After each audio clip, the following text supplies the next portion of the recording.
Assalamualaikum warahmatullahi wabarakatuh. Nama saya Zaitun Nawi. Video ini merupakan salah satu tugas untuk memenuhi tugas ujian setengah semester dari MK Micro Teaching. Assalamualaikum warahmatullahi wabarakatuh. Selamat pagi anak-anakku. Semoga kalian selalu diberikan kesehatan agar bisa mengikuti mata pelajaran dari Ibu. Oke, anak-anakku, alangkah lebih baiknya sebelum kita memulai mata pelajaran pada hari ini, kita sama-sama berdoa. Berdoa dalam hati, mulai.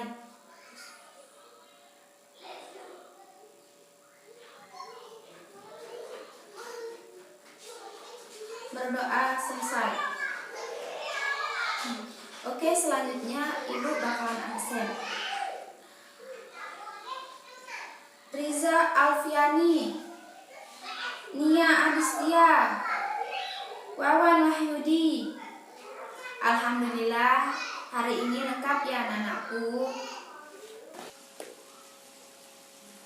Baiklah, kita langsung saja ke materi pada hari ini, yaitu peran pelaku ekonomi dalam kegiatan ekonomi. Apa saja yang kita bahas hari ini, yaitu produksi, distribusi, konsumsi, konsep pelaku ekonomi, diagram lingkaran.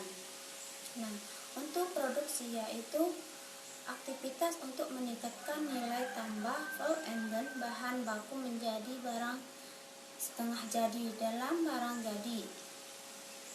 Nah, untuk tujuan kegiatan produksi diantaranya memenuhi kebutuhan manusia atas barang dan jasa, mencari keuntungan atau laba, menjaga kelangsungan hidup sebuah usaha, meningkatkan kualitas barang dan jasa, serta meningkatkan kemakmuran masyarakat.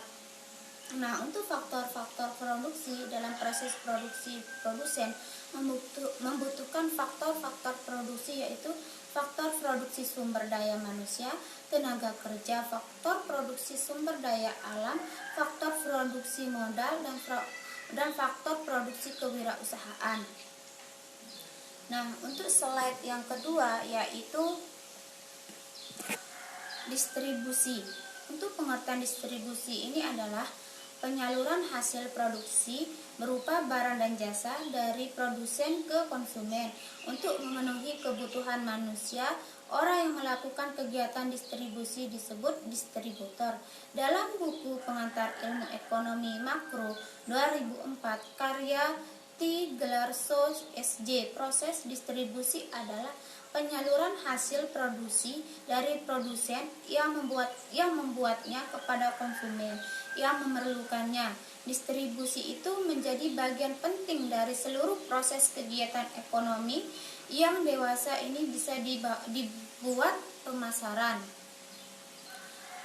Nah, untuk faktor-faktor yang mempengaruhi distribusi yaitu faktor pasar. Dalam lingkungan faktor ini, saluran distribusi dipengaruhi oleh pola pembelian konsumen, yaitu jumlah konsumen, letak geografis konsumen, jumlah pesanan dan kebiasaan dalam pembelian. Kedua, yaitu faktor barang. Pertimbangan dari segi barang bersangkut paut dengan nilai unit, besar dan berat barang, mudah rusaknya barang, standar barang, dan pengemasan. Ketiga, yaitu faktor perusahaan.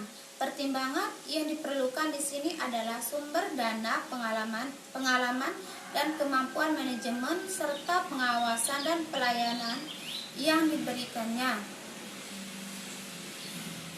Keempat, yaitu faktor kebiasaan. Dalam pembelian, pertimbangan yang diperlukan dalam kebiasaan pembelian adalah kegunaan sikap perantara terhadap kebijaksanaan produsen, volume penjualan dan ongkos penyaluran barang. Kelima, yaitu mata rantai distribusi. Saluran distribusi adalah saluran distribusi lembaga-lembaga distributor atau lembaga-lembaga penyaluran yang mempunyai kegiatan untuk menyalurkan barang-barang atau jasa-jasa dari produsen ke konsumen. Slide ketiga yaitu konsumsi. Nah, pengertian dari konsumsi ini ialah suatu kegiatan yang bertujuan untuk menggunakan manfaat dari barang atau jasa dalam rangka untuk memenuhi kebutuhan hidup atau konsumsi, yakni tindakan manusia memaki dan menikmati guna barang ataupun jasa untuk memenuhi kebutuhan hidup. Nah, sedangkan untuk tujuan konsumsi ialah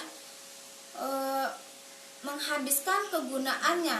Suatu benda juga dipergunakan sebagai benda produksi. Sedangkan pengertian konsumsi adalah suatu kegiatan yang bertujuan menggunakan manfaat dari barang atau jasa dalam rangka untuk memenuhi kebutuhan hidup atau konsumsi, yakni tindakan manusia memaki dan menikmati guna barang ataupun jasa untuk memenuhi kebutuhan hidupnya. Adapun faktornya yaitu faktor yang mempengaruhi konsumsi ialah tingkat pendapatan. Makin tinggi tingkat pendapatan suatu rumah tangga, akan semakin tinggi pula tingkat konsumsinya. Sebaiknya jika pendapatan kecil, konsumsi pun kecil. 2. Tingkat harga. Banyak sedikitnya barang yang akan dikonsumsi sangat bergantung pada harga. Dengan kata lain, konsumsi dikurangi pada waktu harga tinggi dan konsumsi dapat ditingkatkan jika harga lebih rendah. 3. Sikap dan gaya hidup. Sikap dan gaya hidup seseorang sangat mempengaruhi tingkat konsumsi. Jika sikap dan gaya hidupnya boros, ia cenderung berperilaku konsumtif, yakni kebiasaan untuk membelanjakan semua orang untuk membeli barang, padahal barang tersebut belum tentu bermanfaat untuk mereka. 4. Adat istiadat. Adat istiadat juga bisa mempengaruhi konsumsi. Misalnya untuk upacara tradisional diperlukan barang-barang tertentu. 5. Model barang.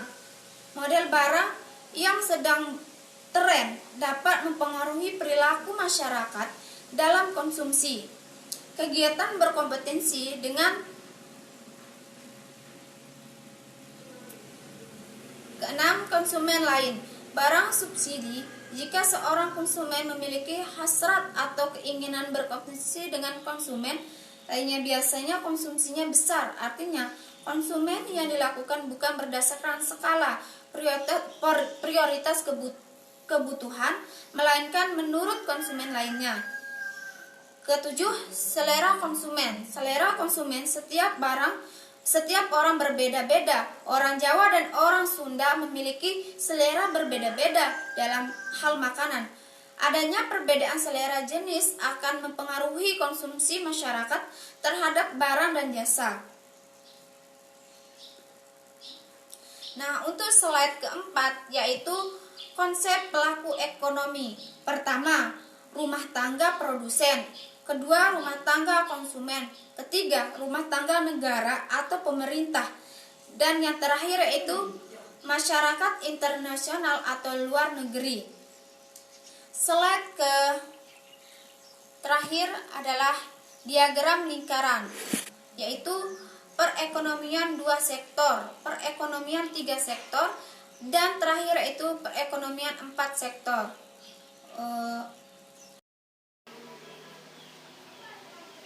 Baiklah, ada yang mau ditanyakan? Kalau tidak ada, Ibu rasa materi pada hari ini Ibu cukupkan sampai di sini. Sekian dari Ibu, kurang lebihnya mohon dimaafkan. Wabillahi taufik wal hidayah. Wassalamualaikum warahmatullahi wabarakatuh.